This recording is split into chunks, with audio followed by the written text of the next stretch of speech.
ሁሉ ሳቅ ምን ተገንቶ ነው እንደዚህ ማሽካካት? መጣው እስከዛ ተጩት ስልክ ተደውሎልኝ አውርቼ መለሳለሁ። ይሄ ልጅ ግን አራዳ ነኝ ብሎ ነው የሚያስበው። ሁሌ ሂሳብ ሲመጣ ሁሌ አልከፍላሪ ያስቸገራቸው። ምን ሆነ ነው? ብር ስለሌለው ነው የሚሆነው። ምን ደሞዝ ከኛ በላይ እንደሚበለው ማናቅ መሰለሽ እንዴ? ቢሆንም ብሩ ለምን አውሉት እንደሚሰጥ ምናልባት የሌለ ሆኖ ቢሆንስ? አንቺ ለምን ረምከፊው? ዛሬ እንኳን ራስ ይክፈልስ። አንቺ በጣም መልካም ሰው ነሽ። አንቺ ግን ተባኖብሻል። ላለመክፈል ነው የሁሉ ነገር። አስመሳይ ሲያዩት ከፋይ ነው የሚመስለው። መች ከፍለ የምታውቀው ተይ በእናትሽ።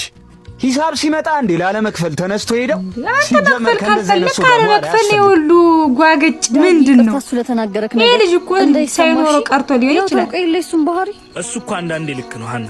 የተጠቀምነውን ነገር በከፍል እኮ ደስ ይለኛል፣ ግን ደግሞ እጄ ላይ ምንም አይነት ገንዘብ የለም። ብሩ እኮ አልበረክታለኝ። ዳጊ ደግሞ እስከተቀበልን እኮ ገና ሳምንት አልሞላንም።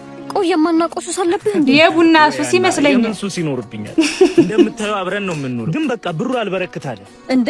እና ምንም ሱስ ሳይኖርብህ ነው እንደዚህ ብር የምታባክነው? አይገርምሽም? እኔ እኮ ምን እንደማደርጉላ ነው የጨነቀኝ። ቆይ ለምን ሁሌ ከወር ደመወዝ ላይ ለቤተ ክርስቲያን አስራት አትወጣም? ብር የማይበረክትለት ሞልቷል። ይሄን ነገር በፍጹም አስቤውም አላውቅም ነበር።